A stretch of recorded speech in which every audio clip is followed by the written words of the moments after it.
Last week, Psyonix announced the sunsetting of online features for Rocket League's macOS and Linux players, which sparked controversy within the community. What does this mean for Rocket League fans, and what does this show about the industry in general?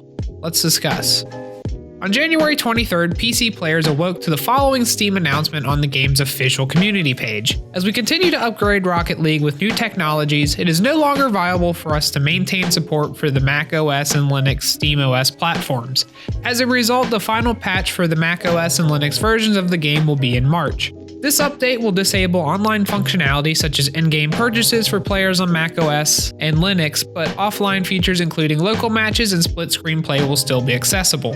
If you purchase Rocket League for Mac or Linux on Steam, the game will still work with full functionality when installed and played on a computer running Windows 7 or newer. The announcement was punctuated with an official support article detailing the exact changes that were being made to the game. While local matches, split-screen play, replays, career stats, and custom items downloaded before the final patch will still be accessible, macOS and Linux players will be losing the following items.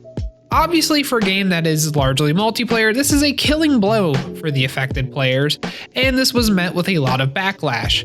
Community lead Devin Connors chimed in on the initial announcement thread on Reddit to tell Mac and Linux players to request a refund for the base game through their official support page, which only really worsened things as players were instantly denied refunds for their purchases. A day later, an update was posted on the Rocket League subreddit, and the knowledge base article was updated to flesh out the honestly sparse initial announcement and to inform players on how exactly to get a refund.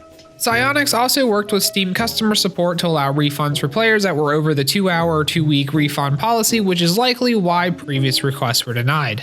Also to note, Connors and the rest of the Rocket League team has not commented on, despite frequently being asked, whether microtransactions and Rocket Passes will be refunded as well.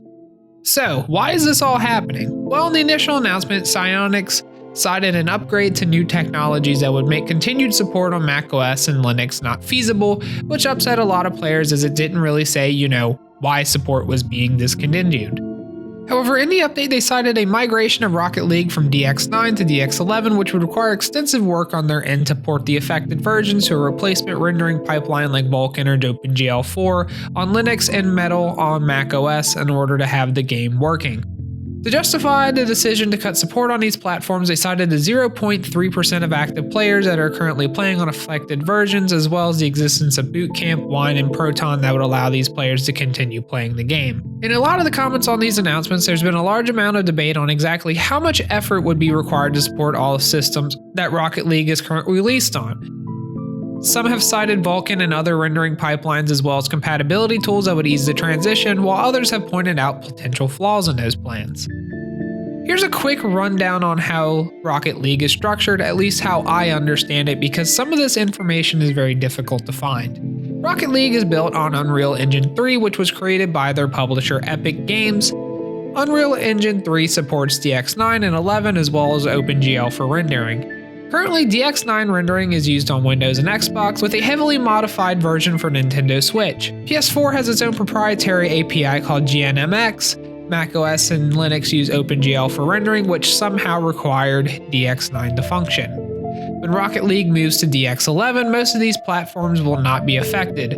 Windows and Xbox One support DX11, and PS4 will still run GNMX, and the Mac and OS X ports will stop working. Users were quick to point out that the Switch is running a heavily modified version DX9 and in theory should break as well, but nobody from Psyonix has confirmed whether or not the Switch port will be eventually killed off as well.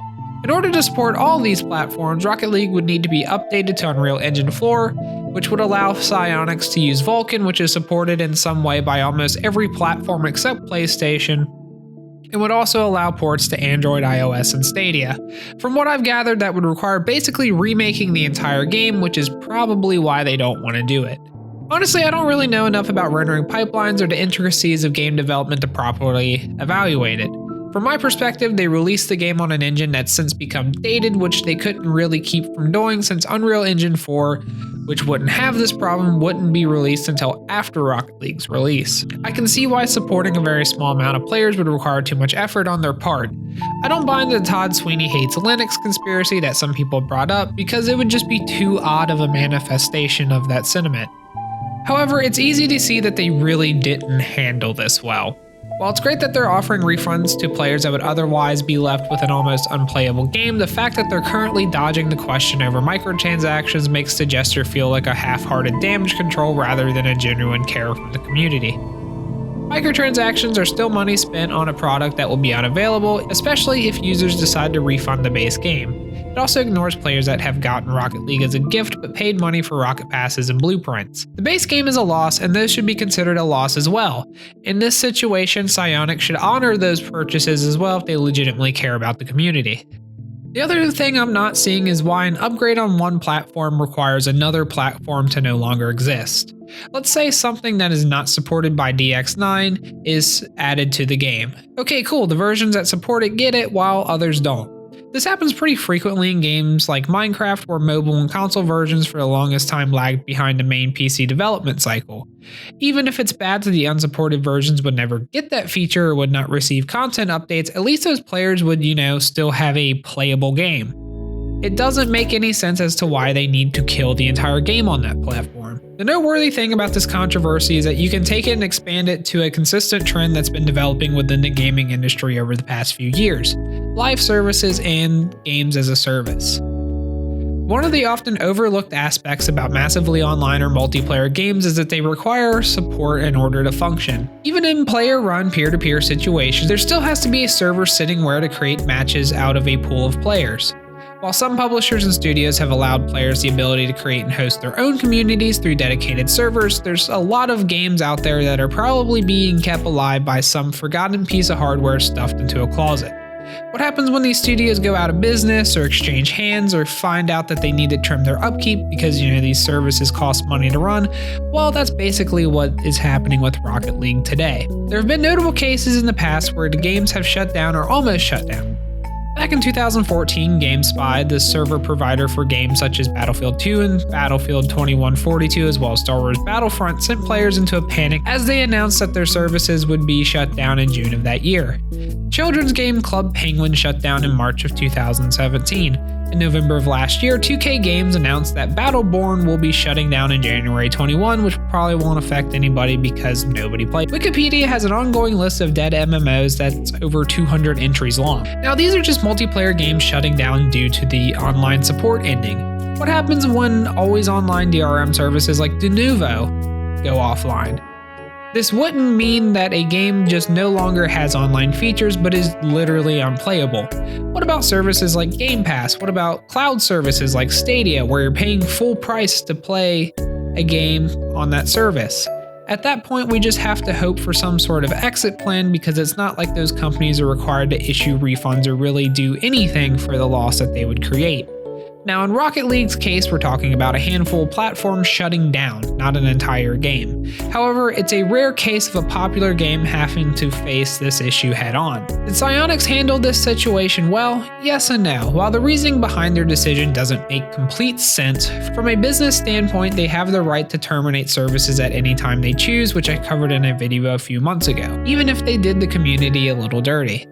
Realistically, they could have not refunded anyone and just pieced out of the market, so I have to give them credit for allowing at least that option for players that choose to take it.